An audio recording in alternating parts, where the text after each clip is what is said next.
So, Archbishop John, welcome to Break the Silence. John, thank you very much. It's great to be here and with your listeners, and I'm delighted to take part. Thank you so much. And we look forward very much to hearing your thoughts on this really important topic. So, let's begin. We at Aid to the Church in Need are grateful for your compassionate and consistent voice in support of persecuted Christians, Archbishop John. Aid to the Church in Need UK has its office in your diocese here in Sutton, which of course is in the Diocese of Southwark. And I personally recall very vividly how you'd only been Archbishop for a matter of a few months when just before the pandemic, you came to visit our local parish of Our Lady of the Rosary here in Sutton.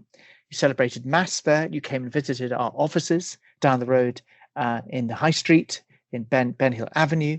And I remember what you said in the homily during the Mass. You gave a really very powerful and very moving homily, especially for those of us who've been in this space looking at the question of persecution and acting in support of those who are persecuted Christians. And I remember you saying, and I took a note of it, and we did a story on it at the time, and you said something that I felt really very, very important. And it is this question of Christians who suffer for their faith. It's not somebody else's business, you said. It's our business.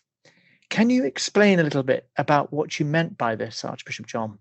Thank you very much, and I'm impressed that anyone remembers anything from any of my homilies. So well done. And I'll try and explain what that means to me. First of all, let me say thank you to you and to Aid to the Church in Need for all that you're doing to support our brothers and sisters in Christ who suffer because of their faith. The work is outstanding, and gosh, is it so necessary and vital. So to you and to your colleagues, an enormous thank you. It's a sadness that the persecution of Christians around the world is a subject that rarely gets the attention it needs. But your particular mission puts the spotlight on it, and I'm incredibly grateful. I think it's the business of every Christian to look to the support and the defense of a brother or sister Christian, whatever their circumstances, but especially in the context when they're suffering for their faith. Mm-hmm. Mm-hmm. And the need to advocate and speak up for Christians who suffer is absolutely the business of every Catholic. We can't leave it to one small group. We can't pass it on to a group of professionals. As followers of Christ and members of the church, we have a duty to each other. Mm-hmm. And we form one body in Christ. I mean, this comes out beautifully from the scriptures. St. Paul talks about that image of the body. And when one member of the body suffers, the whole body shares the pain. The whole body suffers. So when we talk about the suffering church, I think we're not just talking about the church in a foreign place. We're talking about the church here too, because we're one church. We're one church. Pope Pius XII said that lovely thing about the mystical body of Christ, that individual members do not live for themselves alone. And it's there in the scriptures too. The need to speak out and defend our persecuted brothers and sisters is not just a matter of justice, although it is. It's not just about doing what's right, although it is. It is about standing in spiritual and practical solidarity with our fellow disciples in the suffering church as members of the one body of Christ. So I, you, we, whoever we are responsible for each other. In Christ, we're our brothers and sisters' keeper. We can think it's someone else's job, someone else's business, but it's ours.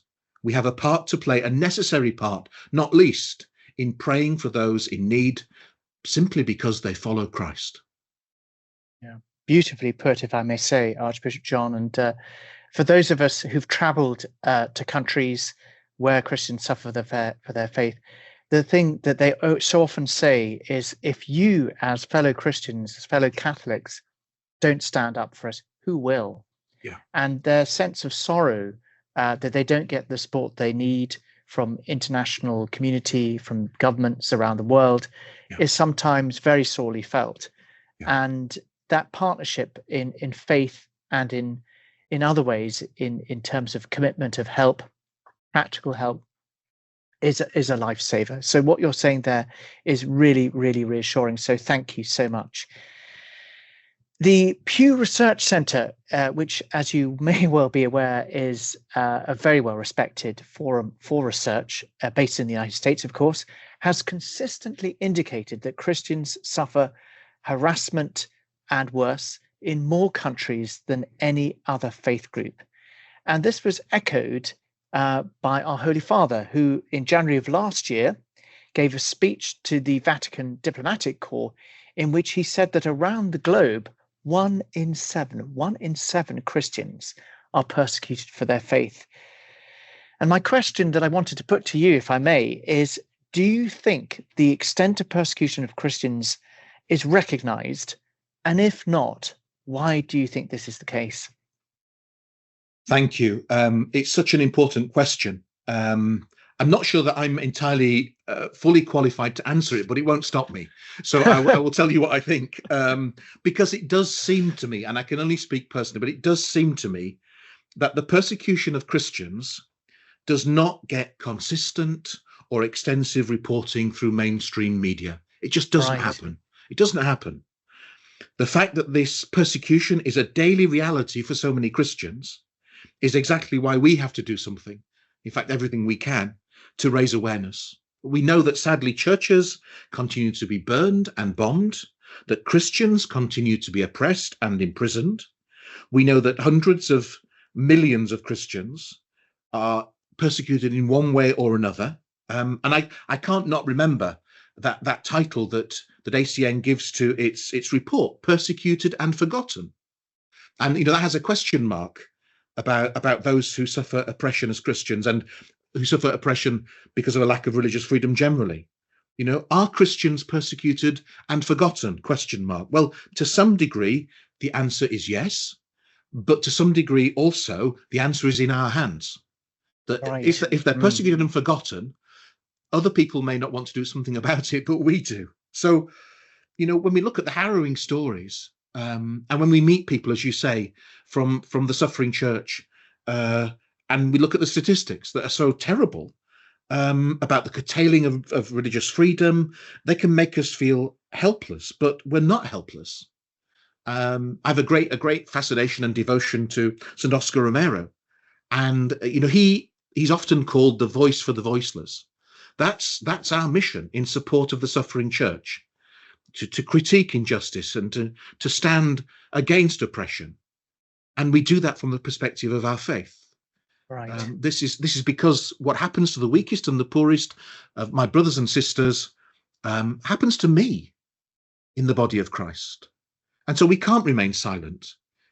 We just can't, and this is why we have to pray. This is why we have to speak out. This is why Red Wednesday is so important.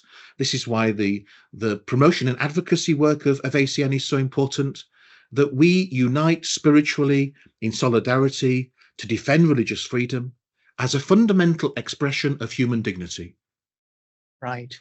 And I think dignity is exactly the point of departure for Aid to the Church in Need. And it's consonant with our responsibility as Catholics, as Christians, to really echo through in our work the call to human dignity, which is at the heart of the Church's teaching. It's the heart of the Second Vatican Council, and it's the heart of what it means to be alive, to really stand up and speak up for and articulate the need for human dignity to be enshrined and protected, especially in situations where your religious identity is compromised or trampled upon, or still worse, absolutely crushed underfoot. And our sense very often is this indivisible link between a person's religious identity and their human dignity is sometimes lost. People seem to think, well, that's not important, that particular aspect of human dignity, and it's often described as an orphaned right as a result. So it's really great to hear you articulated in those terms. And I mean, you mentioned very powerfully there advocacy and the need for it. And in terms of advocacy for those who suffer persecution, what would you suggest we request of our governments and other influencers? I think, first of all, we have to be absolutely clear on where our inspiration comes from. And for me, it's twofold. It comes from the recognition that um, every person is created in the image and likeness of God, whether they believe it or not. That's my perspective. That's why I want to defend the dignity of every person, because I believe every person is precious to God and therefore must be precious to me. They may not believe that, they may not be a person of faith, but I believe it. So my motivation for that comes out strongly out of my faith. And it also comes out of reading the word of God, but also that as a living word that teaches today about how we put into practice the teaching of Christ. So I think that fundamental teaching of Christ, that every person has an innate dignity, such that what we do to the weakest and the poorest we do to him, puts us in the place of actually having to speak to, whether it's governments, other politicians, influencers, people of other religious traditions, people who have a concern for human rights, people of goodwill, that justice and peace are integral to the mission of the church, and they must be integral to the mission of the world. And it therefore falls upon us to urge our governments, powerfully to speak from the heart to them with the evidence which is so clear, and to present that evidence to those in power as we call upon them to protect human dignity, as we call upon them to work for justice and peace, as we call upon them, as we call upon ourselves, not to remain silent, but to use a voice, to raise their voice as we desire to raise our voice, because there is power around that can bring change. What it often lacks is the will. And so we actually have to help that will find its confidence and its courage to speak up in defense of human dignity, and integral to that is religious freedom. Well, I think we see that in so many different ways at Aid to the Church in Need. And before we started, I was recalling a particular case of an individual Christian family who are in hiding in Pakistan, which Archbishop John, you very kindly supported for many years in terms of advocacy. And at this very moment in time, that family are living in hiding. The person at the center of the persecution has not been outside of that home, and if they are to go outside, they are at risk. And they said to me earlier today, "We have no father. Our father has abandoned us. Will you be our father?"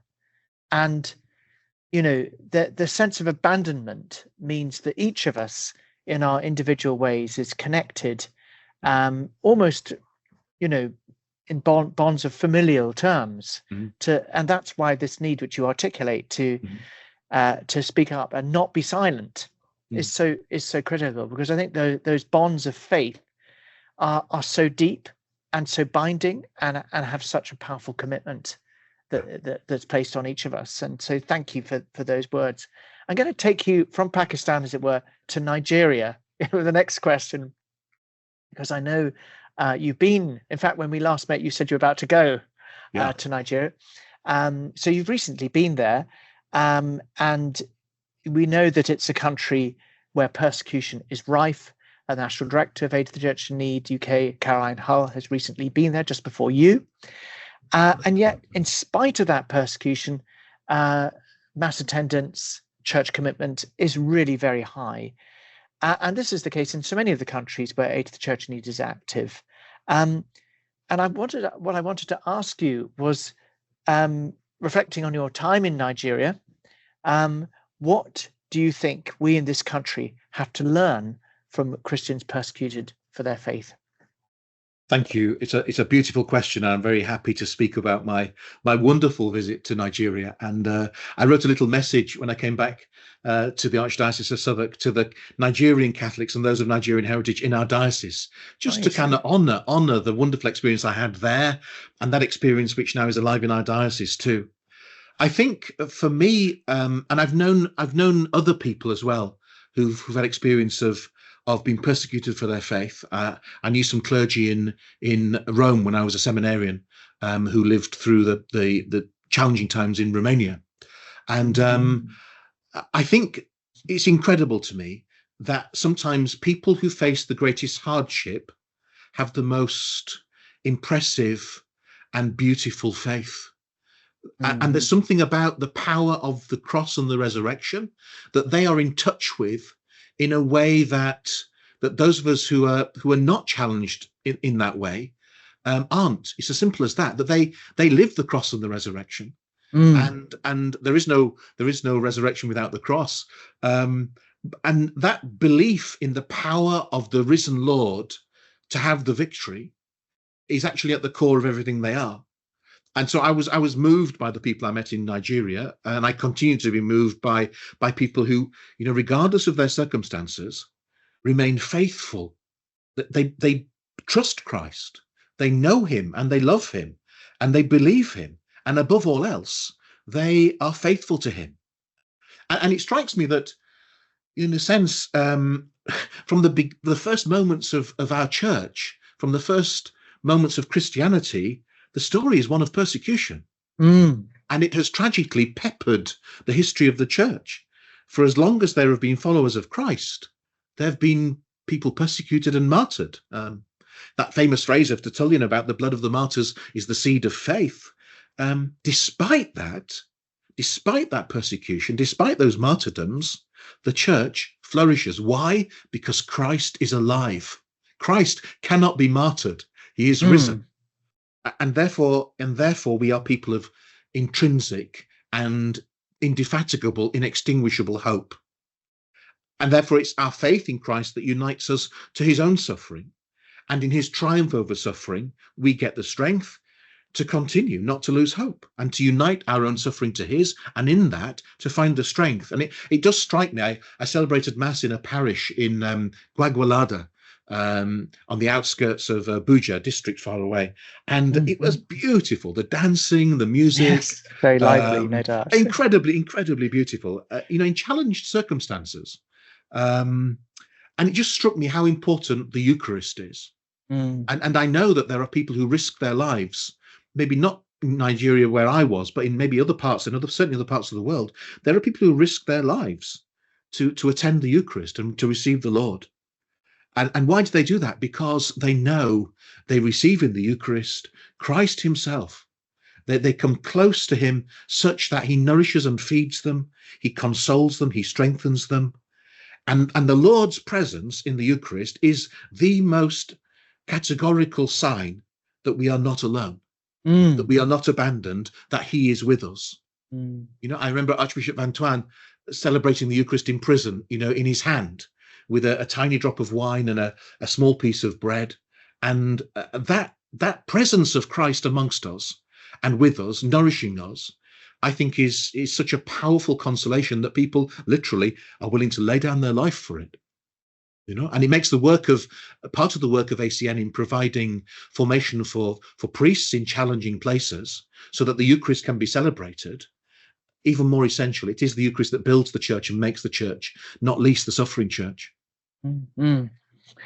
Yeah, well, that's my experience as well. I remember when I first started at Aid to the Church in Need in 2002, a couple of years on from that, I went by myself to Sudan. It was just at the end of the Civil War. Wow. And I went to this place, Khartoum, the capital, and from there I had to go down to right in the center of the former conflict zone in a place called WAU, W-A-U. And until that point, it had been too unsafe for anyone to go anywhere near that such a part of the world. And when many times I tried to go there was a dust storm, so the plane couldn't take off from Khartoum. Eventually we got there, and I remember being both sort of fascinated and yet terrified, simultaneously, if you can imagine it. And eventually got off the plane in the dust field runway, and then walking to the cathedral in WAU, and until that moment I hadn't seen anybody. The whole place had been absolutely quiet, and you went into the church absolutely still, and it was packed full of people just waiting for Mass. And I remember being just so moved by the devotion, the faithfulness, and the commitment. I didn't know what these people had been through, except that it had been horrible, and that they had lost so much. and lost many of those who were dear to them, but they could be so faithful in their silent devotion, waiting for the Mass to begin, including very young children, I hasten to add. And that was something that would stay with me. And it's really a very powerful sign of the connection between suffering and faith. And you've reflected that yourself so beautifully as well. So thank you so much. Returning, if I may, to our own diocese, Southwark. Of course, as you've mentioned, it is, there are many Nigerians you mentioned, people of Nigerian descent in our country, and in Southwark in particular. And it's a very multicultural diocese, perhaps one of the most multicultural in the country. And as you may recall from your visit to my own parish at St Anselm's, Tooting Bec, it too has a beautiful array of different cultures to be found within the parish. And we recently celebrated our international Mass, where we draw together people of different cultural backgrounds with different flags representing those countries. And of course, some of those countries are countries where there is persecution. So these people come with their own story of persecution in some case, or families back home who are suffering discrimination or worse. My question to you is, how should this shape our response as a church in this country to the problem of persecution? Thank you very much. I think one of the words that I probably heard the most when I was in Nigeria was the word welcome. And I think what does it mean to be a church of welcome? It is a profoundly important question for us to discern and unpack. I'm incredibly proud of our archdiocese and of our people, our clergy, our religious, our lay faithful, our parishes and our schools. I'm proud that we're so richly international, that we're so ethnically diverse, that we are genuinely Catholic, where there are people in our diocese from across the world, from every continent and from many, many countries, as a kind of all-embracing kaleidoscope of God's creation.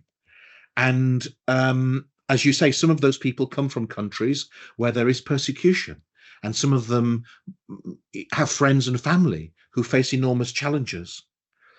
And therefore, I think what it teaches us in our country is, first of all, never to take for granted the freedoms we have, right? And to really make sure that we use those to the full, and that we use them wisely and sensibly, and that we protect them. It is so important that there isn't anything that compromises religious freedom in our own context, and that we don't allow sometimes, particular voices to try and speak on behalf of us. We have to speak for ourselves. It's a similar kind of message of finding a voice.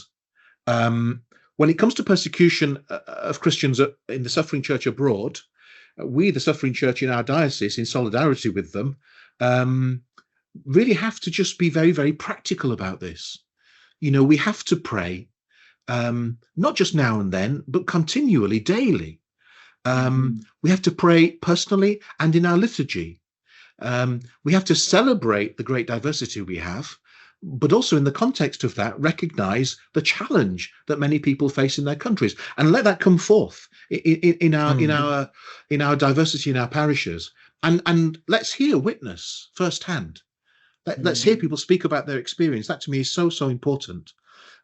Some are here because they've wanted to leave challenging places. I was in a parish on a visitation a few weeks ago before I went to Nigeria, and I went for lunch with a family, husband and wife and 2 children, the parish priest, myself and my secretary, and they were converts to Christianity and had to flee their country. And their story was remarkable, and utterly seeded with providence. At certain moments, people helped them. At certain moments, a door opened that seemed that was locked. A connection was made.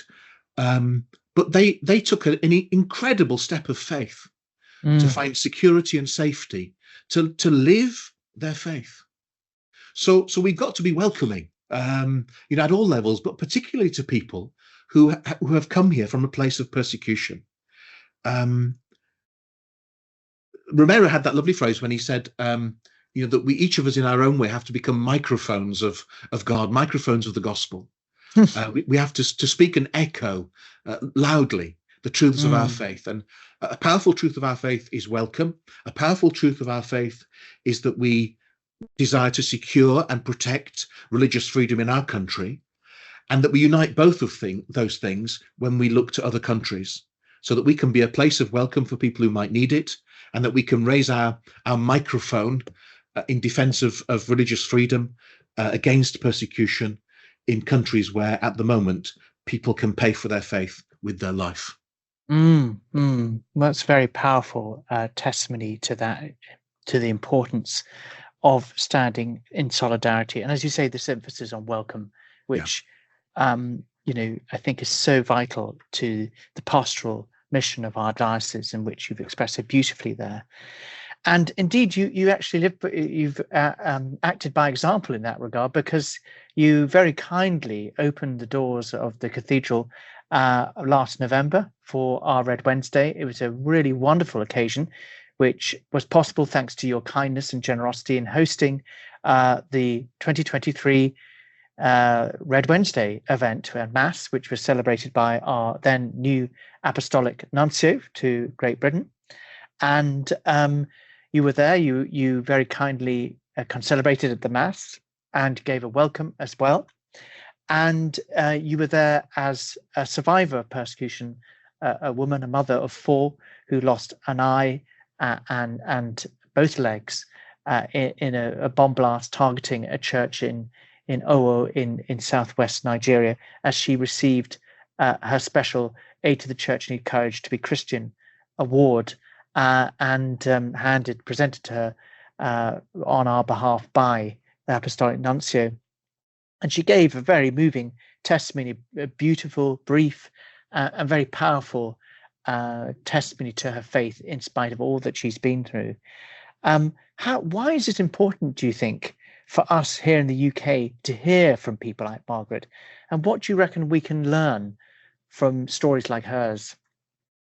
Yeah, as I think back about that occasion, it was pretty overwhelming, really, because what struck me as I reflected on it was that physically in her body, she manifests the suffering church.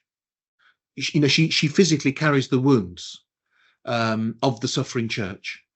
And despite the attempts, of persecution that touched her life and maimed her in ways, she retains this incredible serenity, this incredible dignity, this powerful witness. There is nothing acrid in her. She is a powerful voice of reconciliation. And I think without hearing her voice in person, without seeing her physically in person, we could perhaps be tempted to think either it's not quite as bad as it sounds, or that it's far away enough for us not to worry. And that's why I think the work of Aid to the Church in Need in bringing living witnesses to our country, it brings the suffering church to us physically, and it brings the voice of witness alive in the present moment. And that voice is not something that can be contradicted, because the witness and the experience that she brought was a witness and experience of truth. This was not just about perception. One only had to look at her suffering body to see that what she was saying was entirely consistent with the reality of her experience. So that we know the power of witness in all kinds of ways in the life of the church. But I think to have someone to speak the truth, and for that truth to be completely consistent with their experience, and for that to be present here in our context, brings everything much closer, and therefore makes the urgency and the need more intense. And without intensity, we will become indifferent. And we can't allow ourselves to be indifferent. We need people who shock us into action. And I think that's what the witness of people like Margaret does. And not that she does anything that's provoking. I mean, she was just herself, but by being herself and being such a powerful sign of triumph over adversity, of compassion and reconciliation in the face of having experienced an act of aggression, that in itself is shocking. I mean, she's living the gospel in a way that I'm not. Yeah. And that intensity that she brings, it must make us intentional about the way in which we raise our voice and we put our resources at the service of our truth to support the suffering church. Yeah. And I know how much she appreciated having the opportunity to come and share her story. And so she asked us very much to convey her thanks to you for your kindness in allowing her to share her story so publicly, and also to be a witness of hope, not only for her own part, but also for the many others, because there were 41 people who lost their lives that day, 5th of June 2022, and there were more than 80 who were injured, and some of them, like her, very grievously so. And the difficulty we have is that the story moves on, the experience is lost or even forgotten, and what we wanted to do in that case was go back and say we'll never forget you, and by creating an inaugural award, we keep alive the memory of all those who received such awards, like Margaret being the first such person. And we also offered practical help on the back of that. We gave her a special financial gift for her and other survivors. So we're not just, dare I say it, using her as a trophy, or somehow dining out on her experience, shall I say, but actually offering practical help, because she needed prosthesis, she needs counselling. Behind her smile is a great deal of sadness and suffering, and she's still got young family to raise, and she needs our help. And the fear is still there that this could happen again. So thank you very much. And you'll be we're coming to the end of the discussion, to the conversation. And we have just got one final question for you, if we may, and that is turning to the question of aid to the church in need itself. I just wondered when you first became aware of the charity, and what would you suggest is its contribution to the life of the church, and perhaps finally, why should people support the charity? Thank you. Some of those questions I don't know the answer to. Some of them I definitely do. So I can't actually remember when I first became aware of the work of Aid to the Church in Need, but I think it was while I was at university. Right. So we're going back a while now. Certainly there was something about that I became aware of. And at some point I started a standing order. Now, that must have been probably after ordination, because I wouldn't have had the money as a seminarian. So somebody in your finance office could probably track back how long I've had a standing order. So, but I also, I think I heard you speak at an event in Aylesford, and to religious sisters in our diocese, and I was so moved by what you shared, I went home and upped the standing order. So it's very important that you appreciate, you as ACN in our country appreciate that the work that you do does actually have a direct impact on how people understand and comprehend, and therefore want to unite with this important mission. So for me, I receive your regular updates through the post, which is always good to receive. I support in my own little way financially, but also prayerfully.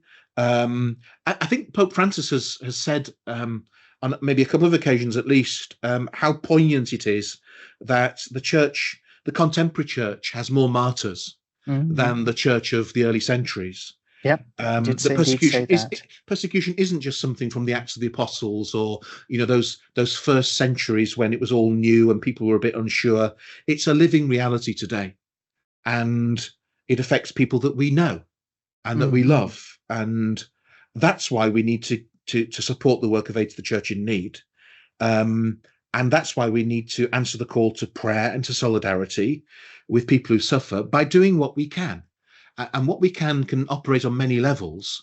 But the bottom line is to be convinced that this is an integral part of the mission of the church, to understand ourselves as co-responsible and interrelationally connected with the members of the body of Christ across the world. Mm-hmm. It's the most authentic expression of being Catholic, to be able to both rejoice with our brothers and sisters across the world and to weep with them. And we can't just stop at weeping. Sometimes you've got to sort of dry your tears and put your armor on and do something. And I think that call to action is what Aid to the Church in Need encourages beautifully, facilitates, and does so with profound hope as well. And I think the accountability that you have towards your donors, for example, the ways in which you keep us informed, to me that heartens that sense of the fact that I'm playing a tiny drop in the ocean of something that is much bigger than me, but that it would be less if I were not part of it. Oh, well, goodness me. That's really, really humbling to hear you speak like that, Archbishop John. And it's great that you've had that long association with ACN, going back so long. And I think it's just great that we're in your diocese, and to enjoy your support means so much to us. And it's been wonderful to have this time with you this afternoon, speaking about the nature of the persecuted church, but not in a morbid, depressing way, but a hope-filled way, a faithful way. And I'd just like to thank you so much for giving up your time to be with us on our Break the Silence podcast today. Thank you for standing in solidarity with persecuted Christians, and indeed all those who suffer discrimination and worse on account of their religious beliefs. Here at ACN, as I mentioned, we really appreciate your support. And I mean, my final words should surely be to ask you to continue to pray both for the success of our work, but more especially for the need to help and to stand in solidarity with all those who suffer for their faith, even as we speak right now. So please, if you could continue those prayers, it means a great deal. Thank you. Absolutely. I will do my best to continue to support through prayer, and please pester me whenever you need anything. You may regret saying that. If I can, I will. If I can. Oh, you're very kind. Well, on that note, thank you again.